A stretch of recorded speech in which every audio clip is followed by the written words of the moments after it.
اس لیے اچھا ہے کہ جلدی آج کل ایک ہی دن میں یا دوسرے دن اٹھا لیتے ہیں، بہت اچھا ہے، سوائے تیری میری کیا اور کچھ نہیں ہوتی ہے، اٹھا دینا چاہیے. ایک تو یہ غلط ہے. اچھا دوسرا یہ کہ میں دیکھتا ہوں کہ انتقال کی خبر ہوتی ہے تو لوگ بمبئی سے دور دراز سے لوگ آتے ہیں فاتح پڑھنے. گھر والے ہیں ان کو آنا چاہیے، آپ گھر والے ہیں ان کو آنا چاہیے،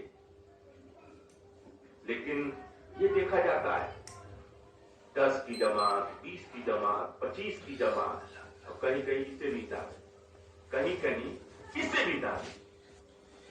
چلو بھائی ایک گھر والا آیا یا ایک 2-3، تو اس کے ساتھ ایک آدمی 2 آدمی آ جائے بہت ہے. تو یہ سمجھیے جماعت بنا کر اور جھوٹی ہمدردی کا ثبوت دینے کے لیے 10، 20، 30 جو آتے ہیں، اس کا مقصد کیا ہے؟ کام چھوڑ کر کے آتے ہیں.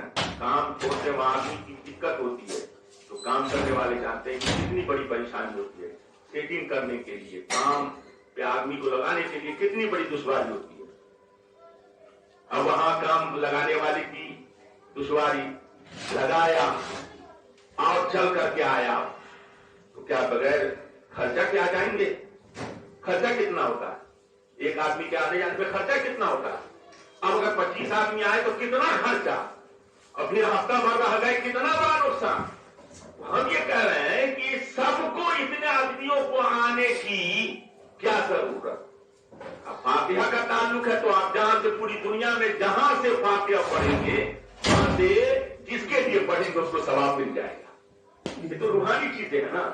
جہاں سے پڑھیں جسے اشارے ثواب کریں ثواب پہنچ جائے گا. تو یہ جو دیکھا جاتا ہے کہ لوگ 10-20 کی جماعت اب آ رہے ہیں، ایسے دور میں پیسہ کو بچائیے نا. آپ جہاں پہ خرچ کرنے کی ضرورت ہے وہاں پہ خرچ کیجیے. آپ جو آئے 20-25 آدمی، 15 آدمی، تو 15 آدمی کا خرچہ بچائیے اور جانے والے کے لیے اسی خرچ سے ایسا کام کر جائیے کہ زیادہ دنوں تک اس کا ثواب ملتا ہے. تو یہ بہتر ہے. لیکن کام کا نقصان، پیسے کا نقصان اور پریشانی، گھر والوں کو پریشانی، وہاں والوں کو پریشانی، یہاں والوں کو پریشانی، اور پھر مقصد کچھ نہیں. تو یہ بھی میرے سمجھ سے جو ہے نا یہ غلط ہے، غیر مناسب ہے. آنا چاہیے جو گھر کا ذمہ دار وہاں کوئی ہے وہ آ جائے، اس کے ساتھ وہ چند آ جائے کہ وہ اس سے زیادہ نہیں. اور اس سے زیادہ آنا تو میرے سمجھ سے سوائے دکھاوا کے اور کچھ بھی نہیں ہے، کوئی اس میں فائدہ نہیں.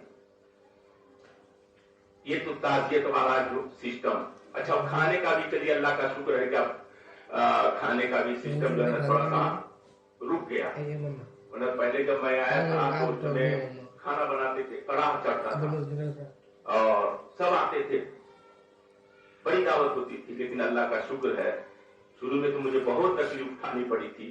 میں نہیں جاؤں گا دعوت میں، نہیں جاؤں گا، کہتے الگ سے بنایا. میں نے کہا الگ سے بھی بناؤ تو کچھ دن نہیں آؤں گا، کچھ دن نہیں آؤں گا. بہرحال آپ سب کو روکا بھی کہ بھائی یہ غریبوں کا کھانا ہے، چاہے تیسرے دن کیجیے 10ویں دن کیجیے. یہ کھانا اگر بنایا بھی جاتا ہے تو یہ اس میں حق غریبوں کا ہے. غریب کھائیں گے تو ثواب پہنچے گا. ہاں امیروں کو کھانا، مالداروں کو کھانا، صاحب نصاب کو کھانا یہ منع ہے. تو چلیے یہ تو بند ہو گیا، یہ تو بہت اللہ کا شکر ہے. اور ابھی بھی آج تک دوسرے گاؤں میں یہ سسٹم چلا آ رہا ہے. لوگ بہت خرچہ کرتے ہیں، قرض میں دبے رہتے ہیں اور قرض سے وہ اپنی زندگی میں چھٹکارا نہیں کر پاتے، چھٹکارا نہیں حاصل کر پاتے. تو یہ تو بند ہو گیا. لیکن شاید ہوتا ہے، ہو سکتا ہے کہ انتقال کے بعد 2 دن 3 دن تک کھانا دوسروں کے ہاتھ کھلاتے ہیں رشتے دار. تو یہ بھی نہیں ہونا چاہیے. ایک دن سنت ہے، ایک دن جو ہے نا، ایک دن صبح شام 2 ٹائم کھانا جو ہے جس کے یہاں انتقال ہو جائے تو ان کے یہاں کھانا بھیجنا یہ سنت ہے. اور ایک دن کھانا گھر میت کے گھر والوں کو نہ پکانا، چلو بس یہی تک سنت ہے. اس کے بعد کھانا پکانا چاہیے اور گھر میں کھانا کھانا چاہیے.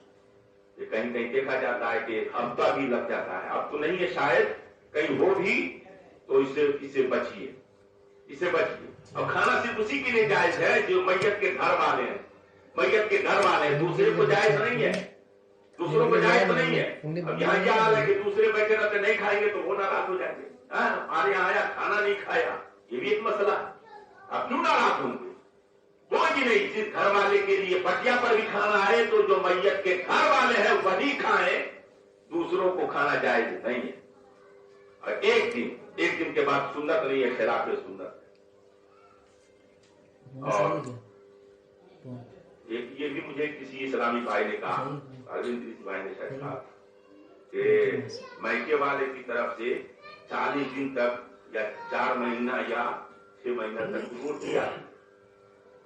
یہ کہا کہ سنت ہے, یہ تو مجھے نہیں سمجھ میں آیا کہ میکے والے کے یہاں اور روٹی نہیں بھیجتے ہیں تو شاید تانا بھی اسلامی ماں اور بہنیں دیتی ہے. یہ پہلے مجھے نہیں معلوم تھا, لیکن اگر یہ طریقہ اگر ابھی بھی ہے تو یہ غلط ہے, سنت کے خلاف ہے اور ناجائز ہے, اور تکلیف دینا ہے کسی اگلے کو. ہمیں سنا ہے کہ نہیں ہو ماں باپ تو بھائی بھیجتے ہیں, بھائی بھی بھیجتے ہیں. ارے یہ کہاں سے, اس کو روکیے, کون روکے گا؟ ہم ہی آپ نے روکیں گے سماج میں, معاشرے میں.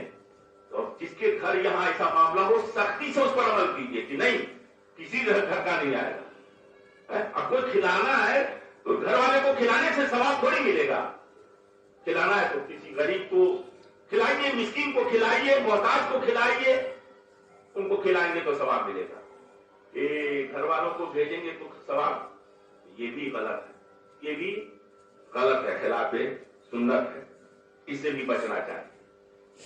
اور ایک بات جو ہے کہ عدت کے بارے میں, عدت تو اسلامی ماں اور بہنیں جس کے یہاں کسی کے آدمی کا انتقال ہوتا ہے تو عدت میں اللہ ہی نے فرمائی کہاں سے یہ سختیاں سیکھ کے آئی ہے. بالکل جیسے پردھان منتری کے باڈی گارڈ سب لگ جاتے ہیں چاروں طرف سے, ویسے ہی ان کو بالکل گھر کے کسی کونے میں بیٹھا کر کے کرفیو نافذ کر دیتی ہے. یہ نہیں ہل نہیں سکتی ہے, کہیں باہر نہیں جا سکتی ہے, کہیں نہیں نکل سکتی ہے. ایک تو اسے اگر شوہر کا صدمہ ہو اور پھر اس کو جب بالکل جکڑ کے گھر میں بند کر دینا, پیک کرنا, کوئی نہیں آ سکتا ہے اس سے, کوئی ملنے کے لیے نہیں آ سکتا ہے. اور پھر مسئلہ پوچھتی ہیں, آپ علماء سے پوچھواتی ہیں, وہی صاحب سے پوچھنا کہ کوئی دیور آ سکتا ہے کیا, بھتیجا آ سکتا ہے کیا, تو مسئلہ تو پوچھتے. اب عدت کے اندر یا عدت کے باہر صرف عورت کا غیر محرم سے پردہ کرنا ضروری ہے, غیر محرم سے پردہ ضروری ہے. تو وہ پردہ عدت میں بھی ہے اور وہ پردہ عدت کے باہر بھی ہے. بس صرف یہی ہے, ایسا نہیں ہے کہ عدت میں مطلب اس کا آنا, بھتیجے کا آنا, غیر محرم کا آنا یہ ناجائز حرام ہے, اور عدت سے جب باہر چلی گئی تو سب جائز ہے, ایسا نہیں ہے. لیکن ماں اور بہنوں نے نہ جانے صرف عدت کے لیے یہ کہاں سے یہ سیکھ لیا کہ عدت میں ہی پورا دم پابند کرواتی ہے پردہ کے بارے میں کہ کوئی غیر محرم نہیں آ سکتا ہے, کوئی نہیں آ سکتا ہے.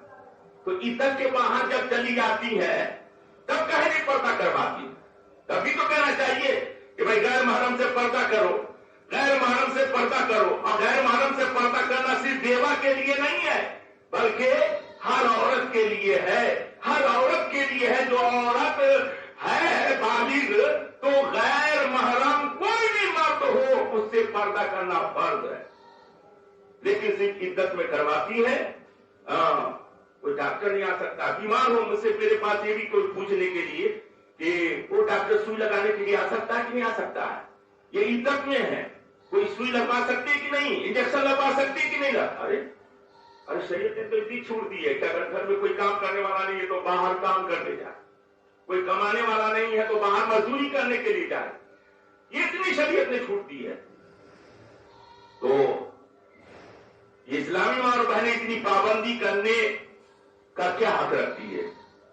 اس لیے میں اسپیکر کے ذریعے اپنے اسلامی ماں اور بہنوں کو بھی یہ کہنا چاہتا ہوں کہ آپ ایسی سختی بیوہ عورتیں جن کے شوہر کا انتقال ہو جائے تو عدت کے وقت میں آپ نہ کریں اور اگر پردے کا صرف معاملہ ہے تو پردہ عدت میں بھی ضروری ہے اور عدت کے بعد بھی ضروری ہے. اگر ایسے ہی سختی آپ عدت کے باہر آنے پر کرائے تو میں سمجھوں گا کہ ہاں واقعی آپ شریعت پہ عمل کرتی ہیں.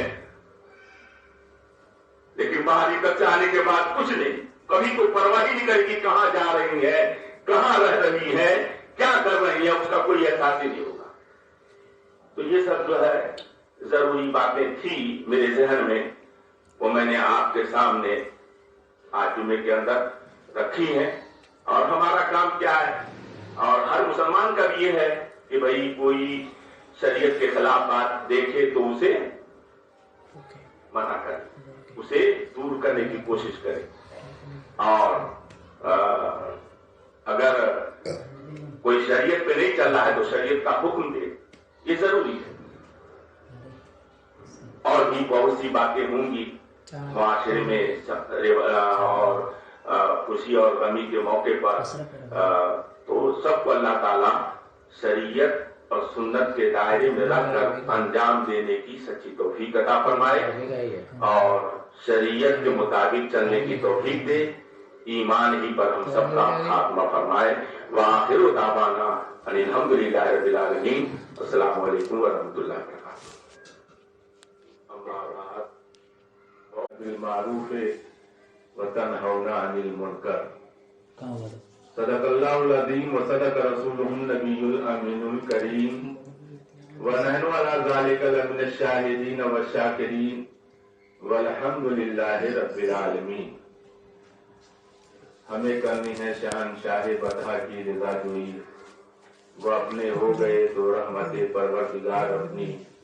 طریق مصطفیٰ کا چھوڑنا ہے وجہ بربادی, اسی سے قوم دنیا میں ہوئی بے اقتدار اپنی. بارگاہ رسالت میں پہلے درود پاک پیش کر لیں. اللہم صلی اللہ